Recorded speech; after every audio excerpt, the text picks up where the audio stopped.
በስመ አብ ወወልድ ወመንፈስ ቅዱስ አሃዱ አምላክ አሜን። የተወደዳችሁ የልዑል እግዚአብሔር ቤተሰቦች በወደደን ባፈቀረን ባያሉ በልዑል እግዚአብሔር ፍጹም ሰላምታ ቃል ሰላም እላችኋለሁ። እንደምን አላችሁ? አሜን። በቸርነቱ የጠበቀን ቅዱስ ሥጋውን የቆረሰልን ክቡር ደሙን ያፈሰሰልን በመከራው መከራችንን ያራቀልን የአባቶቻችን አምላክ ስሙ ይክበር ይመስገን።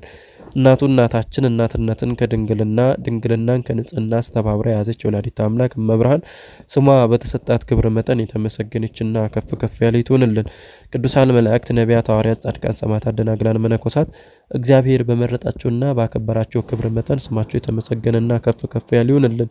እሺ እግዚአብሔር ቢወድና ቢፈቅድ በዛሬው ትምህርታችን ስመ ድንግል ማርያም የሚል ነገረ ማርያም ተከታታይ ኮርስ ምዕራፍ 1 ክፍል 2 የምንመለከት ይሆናል። ምናልባት ከዚህ በፊት ምዕራፍ 1 ክፍል 1 ተለቋልና እሱን ያላያችሁ ገብታችሁ ማየት ትችላላችሁ። በዛሬው ደግሞ ክፍል 2ን የምንቀጥል ይሆናል። ስመ ድንግል ማርያም የሚለውን የድንግል ማርያም ስም የሚለውን የምናይ ይሆናል ማለት ነው።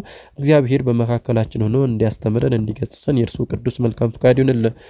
ምናልባት ትምህርቱን ከመጀመራችን አስቀድመን ለቤቱ አዲስ ከሆናችሁ ሰብስክራይብ፣ ሼር፣ ኮሜንት፣ ላይክ አድርጋችሁ ቤቱን እንድታበረታቱት ከወዲሁ ጠይቃለሁ። ወደ ትምህርቱ ስንገባ ደግሞ ስመ ድንግል ማርያም ይላል። እንግዲህ በዚህ ስር እንግዲህ የድንግል ማርያም ስም ወይ ደግሞ ማርያም የሚለው ስም ምን ማለት ነው? በተለይ እንደ ቅድስት ቤተክርስቲያን አስተምህሮ በኦርቶዶክስ ተዋህዶ አስተምህሮ እንዴት ነው የሚታየው፣ እንዴት ነው የሚተረጎመው የሚለውን በዛሬው ቪዲዮአችን ውስጥ የምንዳስስ ይሆናል ማለት ነው። እግዚአብሔር ከሁላችን ጋር ይሁን።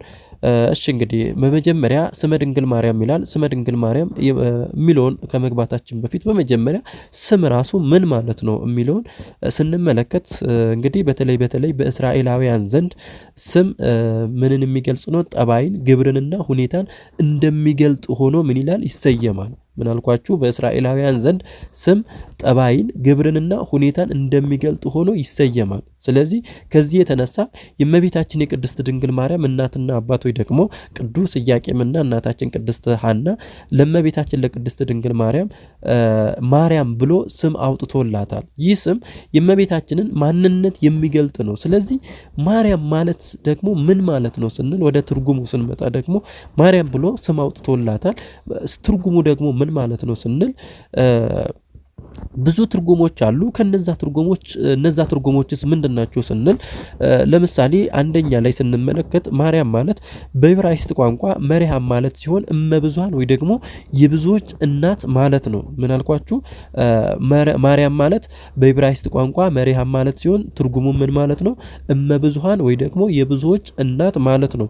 በዚህም ደግሞ በዘፍጥረት ምዕራፍ 17 ከቁጥር 5 ላይ እንደተገለጸው አብርሃም ማለት አበ ብዙሃን ወይ ደግሞ የብዙዎች አባት ማለት እንደሆነ ሁሉ እመቤታችን ቅድስት ድንግል ማርያም ወይ ደግሞ ማርያም የሚለው ስም የብዙዎች እናት ማለት ነው፣ ትርጉሙ ማለት ነው። ሁለተኛው ትርጉም ደግሞ ማርያም ማለት መሪ ለመንግስተ ሰማያት ወይ ደግሞ መንግስተ ሰማያት መርታ የምታገባ ማለት ነው። ምክንያቱም እኛ ከሕገ እግዚአብሔር የወጣው ከጸጋ እግዚአብሔር የተራቆተው አዳም ወደ ቀድሞ ክብሩ እንዲመለስ ምክንያተ ድኅነት የሆነችው ወላዲተ አምላክ ድንግል ማርያም ናትና ወደ መንግስተ ሰማያት መርታ የምታገባ ትባላለች። ስለዚህ ማርያም ማለት ምን ማለት ነው? መሪ ለመንግስተ ሰማያት ወደ መንግስተ ሰማያት መርታ የምታገባ ማለት ነው። በሶስተኛ ደረጃ ላይ ደግሞ ስንመለከት ማርያም ማለት ጸጋ ወሀብት ማለት ነው። ጸጋ ወሀብት ማለት ነው። እንግዲህ በጊዜው እናትና አባቷ ወይ ደግሞ ሐናና ኢያቄም ማለት ነው በሰው ዘንድ ልጅ ስላልነበራቸው ተንቆ ይኖሩ ነበር ወይ ደግሞ ተንቆ ተዋርዶ ይኖሩ ነበር። እርሷም በመውለዳቸው ግን ምን ብሎባታል? ተከብሮባታል። ስለዚህ ለእናትና አባቷ ጸጋና ሀብት ሆና ስለተሰጠች ምን ብሏታል? ጸጋ ወሀብት ብሎ ስሟን አውጥቶላታል ማለት ነው። ስለዚህ ማርያም ማለት ምን ማለት ነው? ጸጋ ወሀብት ማለት ነው። ለኛስ ደግሞ ለኦርቶዶክሳውያን በተለይ ለምናምን ለኛስ ደግሞ ምን ማለት ነው ስንል በዚህ በዮሐንስ ወንጌል ምዕራፍ 19 ከቁጥር 26 እና በሉቃስ ወንጌል ምዕራፍ 1 ከቁጥር 28 ላይ ስንመለከት በዮሐንስ ወንጌላዊ አማካኝነት ለምእመናን ሁሉ እናትና አማላጅ ሆና ተሰጥታናለች። ስለዚህ ምን ማለት ነው? ለኛም ጸጋና ሀብት ሆና ተሰጥታናለች። ስለዚህ በዮሐንስ በኩል ማለት ነው። ስለዚህ ማርያም ማለት ለኛም ምናችን ናት? ጸጋና ሀብታችን ናት። ስለዚህ ማርያም ማለት ምን ማለት ነው? ጸጋና ሀብት ማለት ነው። ጸጋና ሀብት ማለት ነው። ሌላው ማርያም ማለት ፍጽምተ ሥጋ ወነፍስ ማለት ነው። ፍጽምተ ሥጋ ወነፍስ ማለት ነው። ይህ ማለት ፍጽምት ማለት ምንም አይነት እንከንና ጉድለት የሌለባት ንጽሕተ ንጹሐን ቅድስተ ቅዱሳን አዳማዊ በደል ወይ ደግሞ ጥንተ አብሶ ያልነካት ማህደረ እግዚአብሔር ትሆን ዘንድ የተገባት ማለት ነው። ስለዚህ እንኳን እመቤታችን ቅድስት ድንግል ማርያም በጸጋ ያከበራቸው ቅዱሳንም ከፍጹምነት መድረሳቸው ቅዱሳን መጻሕፍት ይናገራሉ። ለዚህም ደግሞ በዚህ በዘፍጥረት ምዕራፍ 7 ከቁጥር 1 ላይ ስንመለከት ምን ይላል? እግዚአብሔርም ኖን አለው አንተ ቤተሰቦችን ሁሉ ይዘ ወደ መርከብ ግባ፣ በዚህ ትውልድ በፊቴ ጻድቅ ሆነ አይቻለሁና ብሎ ይነግረዋል። ስለዚህ እንኳን እመቤታችን ቅድስት ድንግል ማርያም ሌሎች ቅዱሳንም ምን ሆነ ጻድቅ ሆኖ ተጠርቷል። ስለዚህ እመቤታችን ደግሞ ከሁሉም ፍጥረታት ምን ያለች ናት? ትበልጣለች። ስለዚህ ምን ተብላለች? ፍጽምተ ሥጋ ወነፍስ ምንም አይነት እንከን ጉድለት የሌለባት ማለት ነው ማለት ነው። ሌላም ደግሞ በዚህ በመጽሐፈ ኢዮብ ምዕራፍ 1 ስንመለከት ጻድቁ ቅዱስ ኢዮብ ምን ተብሏል? ጻድቅና ምንም አይነት ጥፋት እንደሌለበት ንጹህ እንደሆነ ይናገራል። ስለዚህ እመቤታችን ደግሞ ከሁሉም ፍጥረታት የበለጠች ስለሆነች ፍጽምተ ሥጋ ወነፍስ ተብላለች ወይ ደግሞ ትባላለች ማለት ነው። ሌላው ማርያም ማለት መልዕልተ ፍጡራን ወይ ደግሞ ከፍጡራን በላይ ማለት ነው። ከፍጡራን በላይ ማለት ነው። ይህ ማለት እንግዲህ ከፍጡራን በላይ ስንል ከ22ቱ ስነ ፍጥረት ማለታችን ነው። እነዚህን ከነዚህም ፍጡራን ወይ ደግሞ መካከል እግዚአብሔር አክብሮና ልኮ የፈጠራቸው ማንን ነው? ሰውንና መላእክትን ነው። ሰውና መላእክት በተለየ ክብሩ መፈጠራቸው ምንድነው ካልን ዛሬ ሕጉን አክብረን ስሙን ቀድሰን በኋላ ክብሩን ስለምንወርስ ምን ተብለናል? ከሌሎች ስነ ፍጥረታት ተለይተን ምን ብለናል? ተፈጥረናል። ስለዚህ እመቤታችን ከፍጡራን በላይ ናት ስንልም ደግሞ ከሰው ልጆች ሆነ ከመላእክት የምትከብር ማለታችን ነው። ምክንያቱም በቅዱሳን መላእክት ሆነ በቅዱሳን አባቶቻችን እግዚአብሔር በረድኤት አድሮባቸው ይኖራል። እመቤታችን ቅድስት ድንግል ማርያም ግን ከስጋዋ ስጋ ከነፍሷ ነፍስ ነስቶ በፍጹም ተዋህዶ ዓለምን ለማዳን ምሕረቱን የገለጠባት እመመሐሪ በመሆኗ ከፍጡራን በታች ከፈጣሪ በታች ከፍጡራን በላይ ከእርሷ በቀር ማንም የለም። ስለዚህ እመቤታችን ቅድስት ድንግል ማርያም መልዕልተ ፍጡራን ከፍጡራን በላይ ተብላ ትጠራለች ማለት ነው። ለዚህም ደግሞ ቅዱስ ኤፍሬም በውዳሴ ማርያም ዘረቡ ላይ እንደተናገረው የአቢ ክብራ ለማርያም ኮሎሙ ቅዱሳን እንዳለው የማርያም ክብር ከቅዱሳን ክብር ይበልጣል። ይቺ የኪሩቤል ትበልጣለች፣ ከሱራፌልም ትበልጣለች፣ ከሶስቱ አካል ለአንዱ ወይ ደግሞ ለእግዚአብሔር ወልድ ማደሪያ ሆናለችና ብሎ ይናገራል። ስለዚህ እመቤታችን ቅድስት ድንግል ማርያም ወይ ደግሞ ማርያም ማለት ማርያም የሚለው ስም መልዕልተ ፍጡራን ከፍጡራን በላይ ከፈጣሪ በታች ማለት ነው። ሌላው ማርያም ማለት ተላኪተ እግዚአብሔር ወሰን ማለት ነው። ተላኪተ እግዚአብሔር ወሰን ማለት ነው። ይህ ማለት ከእግዚአብሔር ወደ ሰው ከሰው ደግሞ ወደ እግዚአብሔር የምትላክ ማለት ነው። ይህ ማለት ደግሞ አካላዊ ቃል በእመቤታችን አድሮ ከስጋዋ ስጋ ከነፍሷ ነፍስ ነስቶ መለኮትን ከትዕስቢት ወይ ደግሞ ከስጋ ከትዕስቢትን ደግሞ ከመለኮት አዋህዶ ፍጹም አምላክ ፍጹም ሰው ሆኖ ስለተገለጠባት ለአምላክ ሰው የመሆኑ ምክንያት ለሰው የመዳኑ ምክንያት ናትና ተላኪተ እግዚአብሔር ወሰብ ትባላለች። ስለዚህ የሰውን ልመና ወደ እግዚአብሔር የእግዚአብሔርን ይቅርታ ደግሞ ወደ ሰው በማድረስ ድህነተ ስጋ ድህነተ ነፍስም በረከተ ስጋ በረከተ ነፍስን እያማለደች ታሰጠናለች። ስለዚህ ተላኪተ እግዚአብሔር ወሰብ ትባላለች ማለት ነው። እነዚህ እንግዲህ የእመቤታችን የቅድስት ድንግል ማርያም ስም ትርጉማቸው ነው። ቀጥታ ትርጉማቸው ምን ማለት ነው የሚለውን ይህን ያክል ካየን፣ ሌላው ደግሞ ዘይቤያዊ ወይ ደግሞ ምስጢራዊ ስሞችም አሏት። እነዛ ስሞች ምን ማለት ነው ስንል ደግሞ አንደኛ ማርያም ማለት እመብርሃን ትባላለች። ምን ትባላለች? እመብርሃን ትባላለች።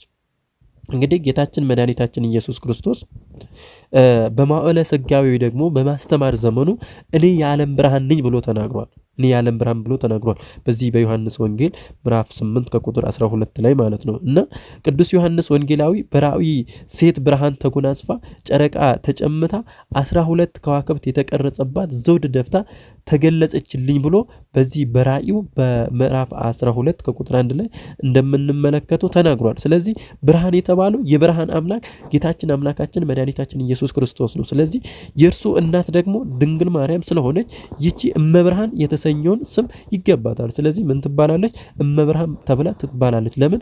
ልጇ ብርሃን ስለሆነ እሷ ደግሞ እመብርሃን የብርሃን እናት ተብላ ትጠራለች ማለት ነው።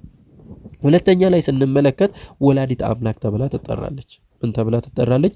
ወላዲት አምላክ ተብላ ትጠራለች። የአምላክ እናት ማለት ነው። ይህ ስም እንግዲህ ለእመቤታችን ለቅድስት ድንግል ማርያም የሚገባ ነው። ምክንያቱም ከሁለት አካል አንድ አካል ከሁለት ባህሪ አንድ ባህሪ የሆነ በተዋህዶ የከበረ የወልደ እግዚአብሔር የኢየሱስ ክርስቶስ በስጋ እናት ለመሆን ከሴቶች መካከል የተመረጠች እርሷ በመሆኗ ነቢዩ ኢሳይያስም ደግሞ በዚህ በትንቢቱ እንደተናገረው ከእርሷ የተወለደው ኢየሱስ ክርስቶስ ድንቅ መካር ኃያል አምላክ እንደሆነ በዚህ በምዕራፍ 9 ከቁጥር 6 ላይ ይናገራል። በሌላም ስፍራ ደግሞ በድንግልና ጸንሳ በድንግልና የምትወልዱ አምላክም ደግሞ ስሙ አማኑኤል ተብሎ እንደሚጠራ ተናግሯል። በዚህ በምዕራፍ ትንቢተ ኢሳይያስ ምዕራፍ 7 ከቁጥር 14 ላይ ስንመለከት ማለት ነውና አማኑኤል ማለትም ምን ማለት ነው? እግዚአብሔር ከስጋችን ስጋ ከነፍሳችን ነስቶ ሰው ሆነ ማለት ሲሆን በዚህ በማቴዎስ ወንጌል ምዕራፍ 1 ከቁጥር 23 ላይ እንመለከታለን። ስለዚህ በብሉይ ኪዳን ነቢያት ይቤ እግዚአብሔር እያሉ የተናገሩት ትንቢቱ በኢየሱስ ክርስቶስ መፈጸሙ የኢየሱስ ክርስቶስ እግዚአብሔር የባህሪ አምላክ መሆኑን የሚያረጋግጥ ነው። ስለዚህ እመቤታችን ቅድስት ድንግል ማርያም ምን ትባላለች? የብርሃን ወላዲት አምላክ ትባላለች ማለት ነው። ደግሞ የአምላክ እናት ተብላ ትጠራለች። በተጨማሪም ደግሞ የእስክንድርያው ሊቀ ጳጳስ አባታችን ቅዱስ ቄርሎስ ይናገራል። ይህ ማለት አማኑኤል የባህሪ አምላክ እንደሆነ ንጽሕት ድንግል ማርያም አምላክን የወለደች እንደሆነች ሰው የሆነ የእግዚአብሔርንም ቃል እንደወለደች የማያምን ሰው ቢኖር የተወገዘ ይሁን በማለት ካወገዘ በኋላ ዳግመኛ በኋላ ዘመን ቅድስት ድንግል ማርያም እሱም በስጋ በወለደችው ስለኛ ሰው የሆነ የእግዚአብሔርን ቃል ወለደችው። ስለዚህ ቅድስት ድንግል ማርያም ወላዲት አምላክ እንላታለን። ሰው ሳይሆን ሰውም ከሆነ በኋላ አንድ ወልድ አንድ ክርስቶስ ነው። ከእግዚአብሔር አብ የተገኘ ቃል ሌላ አይደለም። ከቅድስት ድንግል ማርያም የተወለደውም ሌላ አይደለም። የምናምንበት ከዓለም አስቀድሞ የነበረ ከድንግል በስጋ የተወለደ ይህ አንድ ወልድ ነው እንጂ ብሎ በዚህ በሃይማኖተ አበው ገጽ 277 እስከ 305 በማለት ቅድስት ድንግል ማርያም አምላክ ወላዲት አምላክ መሆኗን ይመሰክራል። ሌላው ቅድስት ድንግል ማርያም ኪዳነ ምህረት ትባላለች። ወይ ደግሞ ኪዳን ስንል ስምምነት ወይ ደግሞ መሐላ የሚል ትርጉም ይኖረዋልና ምህረት፣ ቸርነት፣ ነጻ ስጦታ፣ ፍቅርን የሚያመለክት ነው። ይህ ኃይለ ቃል እንግዲህ እመቤታችን ቅድስት ድንግል ማርያም ከጌታችን ከአምላካችን ከኢየሱስ ክርስቶስ ስምሽን የጠራ እምርልሻለሁ የሚል ለኃጥአን የተሰጣት የምህረት ቃል ኪዳን ማሳሰቢያ ነበር። ለዚህም ደግሞ መዝሙረኛው ዳዊት መዝሙር 88 ከቁጥር 3 ላይ እንደምንመለከተው ከመረጥኳቸው ጋራ የምህረት ቃል ኪዳንን አደርጋለሁ ብሎ እንደተናገረው ከእናቱ ከቅድስት ድንግል ማርያም እንዲሁም ደግሞ ከሌሎች ቅዱሳን ጋር ቃል ኪዳን ገብቷል። ከእመቤታችን ደግሞ የበለጠ ከሌሎች የተለየ ለእመቤታችን ቃል ኪዳን ገብቶላታልና ምን ትባላለች? የምህረት ኪዳን ወይ ደግሞ ኪዳነ ምህረት ትባላለች ማለት ነው። እንግዲህ በዛሬው ትምህርታችን ይህንን ካየን ይበቃናል። እስከዚች ሰዓት በመካከላችን ሆኖ ያስተማረን የገሰጸን የመከረን የልዑል እግዚአብሔር ስሙ የተመሰገነ ይሁን። ምናልባት በቀጣይ ቪዲዮአችን ደግሞ እንድሰራላችሁ የምትፈልጉትን ካለ ነገረ ማርያም ሌሎችም ትምህርቶች የኮርስ ትምህርቶች ስላሉ እነሱንም ደግሞ ቶሎ እንድሰራላችሁ የምትፈልጉት ካለ በተለይ አሁን ላይ ክረምቱን ኮርስ የምትማሩ ልሰራላችሁ ስለምችል በኮሜንት እንድታሳውቁኝ። በቀጣይ ቪዲዮአችን ደግሞ ነገረ ማርያም በነገረ ድነት ውስጥ የሚለውን ምዕራፍ 2 የምንቀጥል ይሆናል። እስከዛ ቸርን ሰንብት። አነሳስቶ ያስጀምረን አስጀምሮ ላስፈጽመን ለልዑል እግዚአብሔር ክብር ምስጋና ይሁን። ወስብሐት ለእግዚአብሔር ወለወላዲቱ ድንግል ወለመስቀሉ ክቡር። ይቆየን።